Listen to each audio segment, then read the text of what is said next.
함께 찬송가 455장 함께 찬양 드리시겠습니다. 찬송가 455장입니다.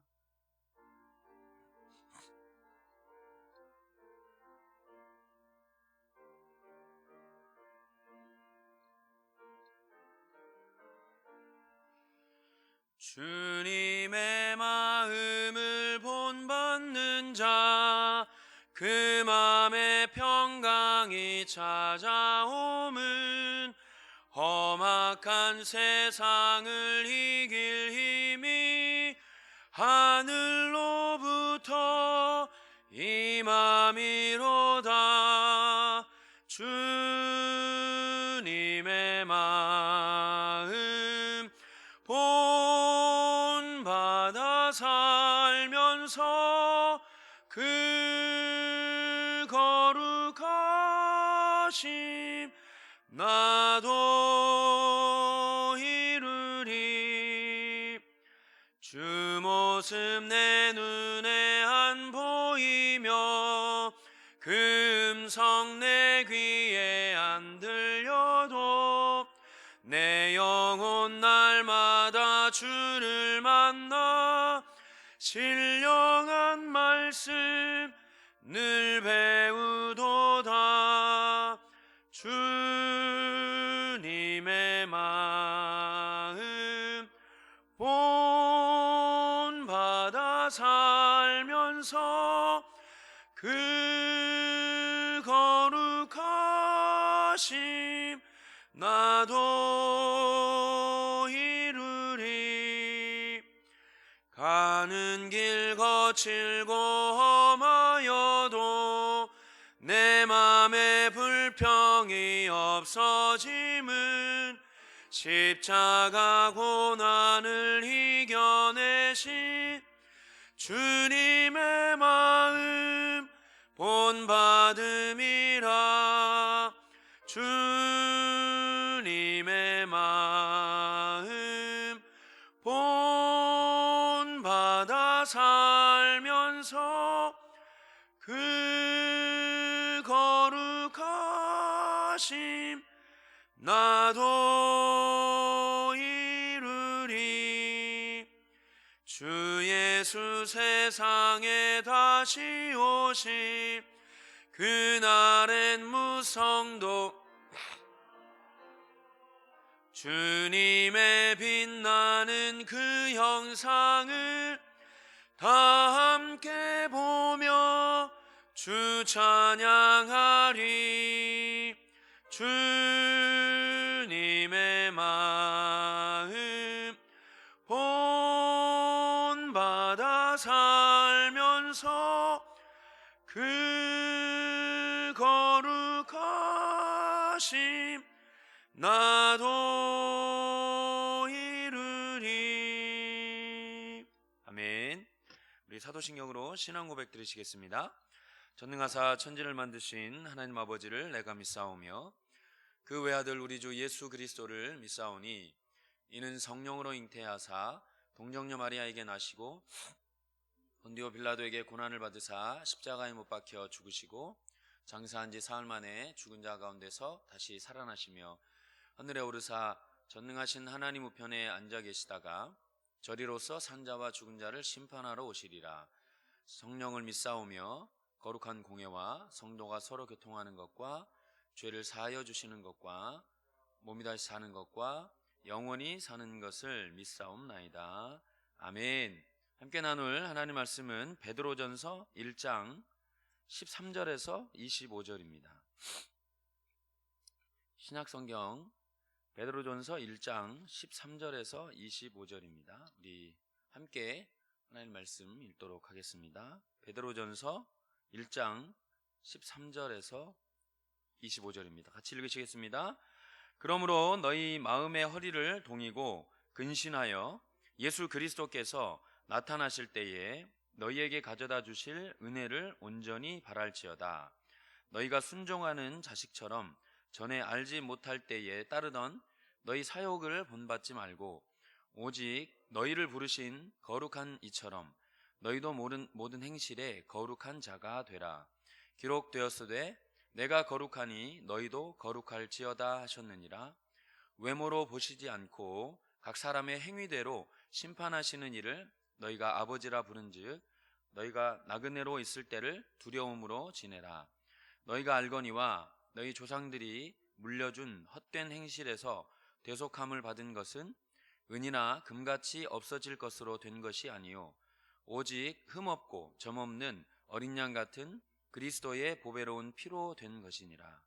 그는 창세전부터 미리 알림 바 되신 이나 이 말세에 너희를 위하여 나타내신 바 되었으니 너희는 그를 죽은 자 가운데서 살리시고 영광을 주신 하나님을 그리스도로 말미암아 믿는 자니 너희 믿음과 소망이 하나님께 있게 하셨느니라.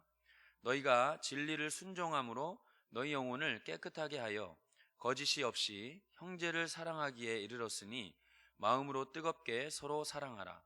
너희가 거듭난 것은 썩어질 씨로 된 것이 아니요 썩지 아니할 씨로 된 것이니 살아있고 항상 있는 하나님의 말씀으로 되었느니라. 그러므로 모든 육체는 풀과 같고 그 모든 영광은 풀의 꽃과 같으니 풀은 마르고 꽃은 떨어지되 오직 주의 말씀은 세세토록 있도다 하였으니 너희에게 전한 복음이 곧 이 말씀이니라. 아멘. 네, 오늘 어제부터 이제 베드로전서를 우리가 묵상하고 있습니다. 베드로전서 그리고 베드로후서는 이름과 같이 책 제목과 같이 사도 베드로가 하나님의 계시를 받아서 지은 하나님의 말씀입니다. 사실 베드로 사도는 아시겠지만 교육을 받은 적이 없습니다. 어부 출신이었죠. 그래서 어떻게 보면 그래서 많은 학자들이 참 의아해하는 학자들도 있습니다. 이 베드로전서가 되게 문체가 아름답고 학식이 없는 배움이 없는 사람의 글이라고는 참 믿기 어려울 만큼 매우 뛰어난 문체를 가진 그런 편지입니다. 따라서 사람들이 좀 의아해하는데 그것은 의아해할 것이 아니라 베드로라는 그 육체를 가진 사람이 적은 것이 아니라 성령께서 베드로에게 감동하셨기 때문에 그 본 저자인 성령께서 지으셨기 때문에 이 베드로전서를 베드로가 쓸 수 있었죠. 그래서 우리도 베드로의 그 삶을 보면서 우리가 가진 학식이나 우리가 가진 태어나면서 받은 어떠한 그런 본성으로 살아가는 것이 아니라 오늘도 우리는 우리를 이끄시는 그 성령님의 인도하심 따라 우리가 살아갈 때에 우리도 베드로처럼 혹은 신앙의 많은 선배들처럼 하나님의 위대한 사명을 감당하게 될 줄 믿습니다. 우리는 우리의 힘으로 살아가는 것이 아니라 오늘도 성령의 힘으로 살아가는 줄 믿습니다. 그것이 우리가 살아가는 유일한 힘이요 소망인 줄 믿습니다. 이 베드로는 이 베드로 전후서를 기록할 때 굉장히 극심한 고난 가운데 있었습니다. 핍박 가운데 있었고 로마의 그 엄청난 핍박 가운데 있었습니다. 그래서 1장에도 보시면 1장 초반부에도 보시면 베드로 사도가 이 베드로 전후서를 통해서 먼저 1장 전반부에 말씀하고 있는 건 뭐냐면 우리가 누구인가를 기억하라라는 것입니다. 그래서 첫 번째는 우리가 성도로 부름을 받은 그 하나님의 백성이 된 그 영광스러움에 대해서 말씀을 하고 있습니다. 우리가 우리의 노력으로 주님의 백성이 된 것이 아니라 하나님의 부르심, 예수 그리스도의 보배로운 피로 말미암아 우리는 하나님의 백성이 되었다라는 그 부르심을 기억하라라고 말을 하고 있습니다. 그러니까 우리가 누구인가, 성도로 부름받은 우리가 누군가라는 것에 대해서 말을 하고 있고요. 두 번째는 이 베드로전서 1장에서 어떻게 보면 핵심이 되는 단어 중에 하나는 나그네입니다. 나그네. 오늘 본문에도 나와 있죠. 오늘 본문에도 17절에 보면 너희가 나그네로 있을 때를 두려움으로 지내라 라고 기록을 하고 있습니다.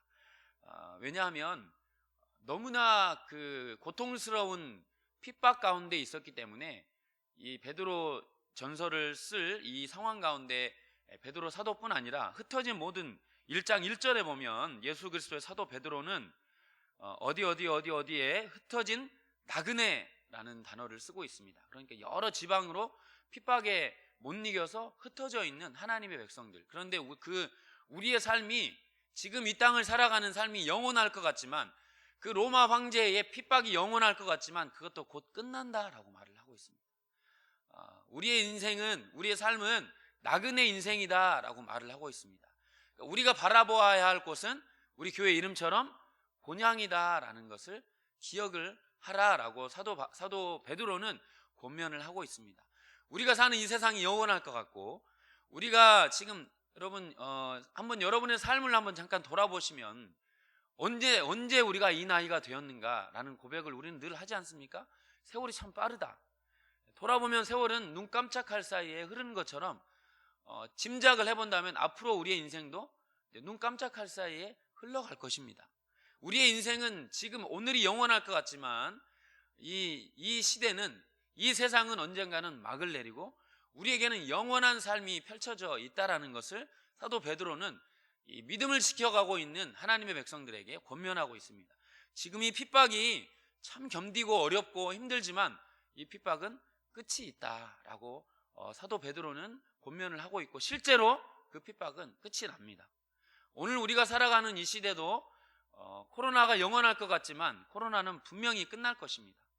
그리고 우리의 살아가는 이 고난도 언젠가는 반드시 끝이 있습니다.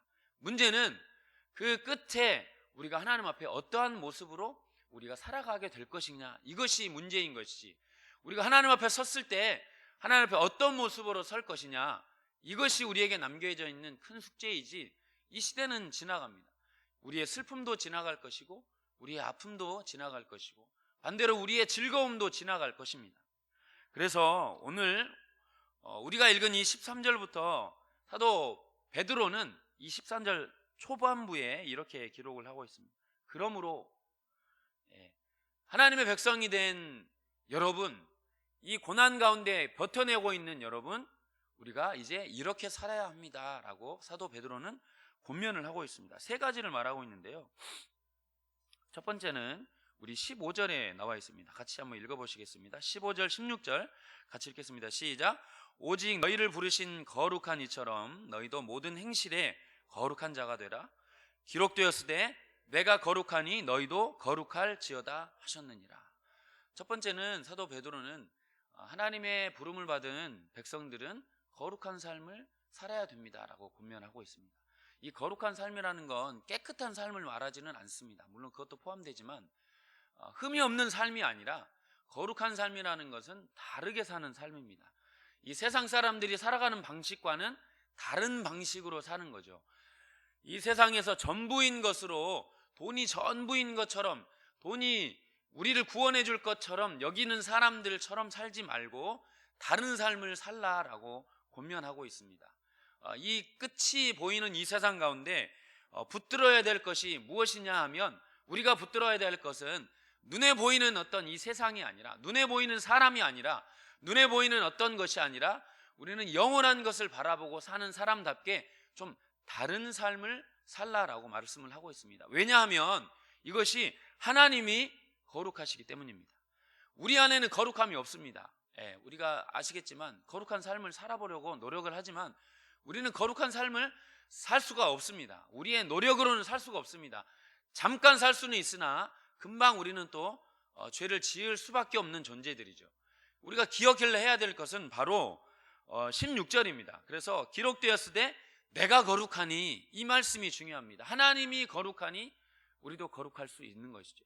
하나님은 우리를 부르셨으니, 하나님은 우리를 붙잡고 계시니 우리는 거룩한 삶을 살 수 있습니다.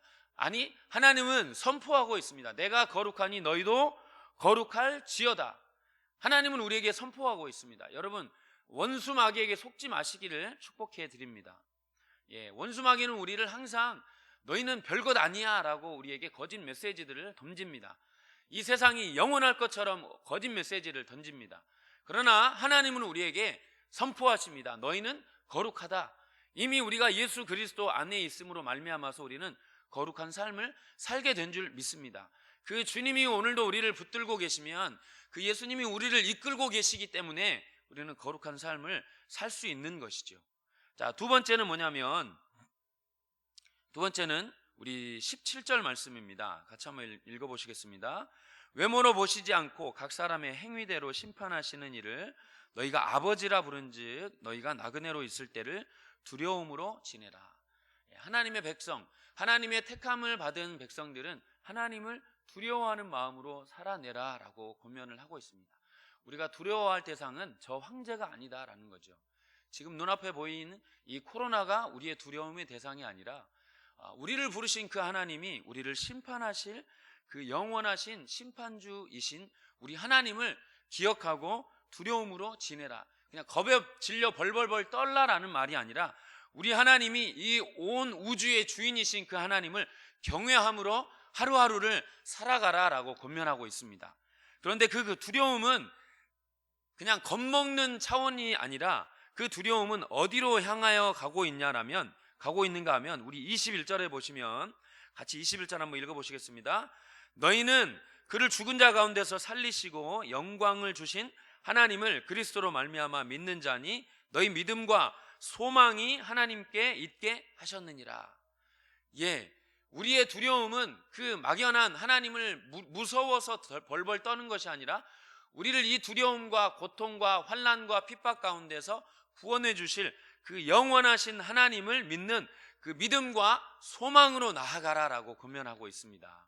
그러니까 하나님을 믿는 사람은 거룩한 삶, 다른 삶을 살아가고 또 하나는 하나님을 우리의 소망으로 여기고 살아가라라고 권면하고 있습니다. 사랑하는 여러분, 오늘도 우리의 소망이 하나님께 있음을 고백하는 하루가 되기를 소망합니다. 우리가 믿는 바는 나의 학식도 아니고 내가 가지고 있는 안정감 있는 직업도 아니고 내가 물려받은 유산도 아니고 내가 통장에 쌓아둔 현금도 아니고 내가 많은 사람들에게 받고 있는 그 인기도 아니고 우리가 붙들어야 되고 우리가 바라봐야 할 분은 오늘도 우리의 참 소망이신 1장 전반부에 나와 있는 것처럼 산 소망이신 우리 하나님이신 줄을 믿으시는 저와 여러분 되시기를 소망합니다. 오늘도 우리의 하나님이 우리의 소망이십니다. 우리 가정의 소망이십니다. 우리의 미래의 소망이십니다. 우리의 믿음의 소망 되신 그 하나님을 붙들라라는 것이죠. 그리고 세 번째는 바로 22절입니다. 같이 한번 읽어보시겠습니다. 시작. 너희가 진리를 순종함으로 너희 영혼을 깨끗하게 하여 거짓이 없이 형제를 사랑하기에 이르렀으니 마음으로 뜨겁게 서로 사랑하라. 그렇습니다. 하나님의 백성으로 부름받은 성도는 사랑하는 삶을 살아야 되는 줄 믿습니다. 피차 서로 사랑하라. 진리를 순종함으로 어제 우리가 담임 목사님을 통해서 말씀을 들은 것처럼 성령 충만의 비결, 찬양하는 삶, 감사의 삶, 그리고 예수님을 공경하듯 예수님을 섬기듯 우리 주변에 있는 사랑하는 지체들을 서로 사랑하고 복종하고 섬기는 것이죠. 우리 성경은 딱 하나를 말하고 있습니다. 사랑을 말하고 있습니다. 예수님이 우리를 사랑하셨고 또 그 예수님의 사랑이 우리 안에 있기 때문에 우리에게 붙여주신 하나님의 사람들을 사랑하는 것이죠. 이 세상을 사랑하고 또 우리 주변에 있는 서로 우리의 지체들을 사랑하고 우리의 가족을 사랑하고 믿음의 공동체를 사랑하는 것, 그것이 하나님의 백성다운 삶인 줄 믿습니다. 오늘도 여러분에게 붙여주신 여러분의 자녀들, 여러분의 부모님, 여러분의 형제들, 여러분의 직장 동료, 여러분의 친구들을 사랑하시는 복된 하루가 되시기를 소망합니다. 하나님의 사랑으로 사랑하시는, 그래서 하나님의 백성다운 삶을 살아내시는 저와 여러분이 되시기를 소망합니다. 아멘. 같이 기도하시겠습니다. 하나님, 오늘도 우리가 하나님의 백성다운 삶을 살아가기를 소망합니다. 거룩한 삶을 살기를 소망하고 또 하나님 말씀에 순종함으로 서로 사랑하는 삶, 하나님을 경외하는 삶을 살게 해 주시옵소서. 기도해 주시고 또 우리 교회를 위해서 또 코로나 바이러스가 속히 정말 잠잠해지기를 위해서 기도해 주시고 또 우리 교회를 위해서 원로 목사님을 위해서 지극히 존귀하고 부한 삶을 사시도록 또 우리 담임 목사님을 위해서 날마다 성령으로 충만케 붙들어 달라고, 능력으로 붙들어 달라고 담임 목사님을 위해서, 교회를 위해서 같이 기도하시다가 평안히 돌아가시면 되겠습니다. 같이 기도하시겠습니다. 주여, 하나님, 그렇습니다. 오늘도 이 아침에 이 새벽에 이 추운 날씨에도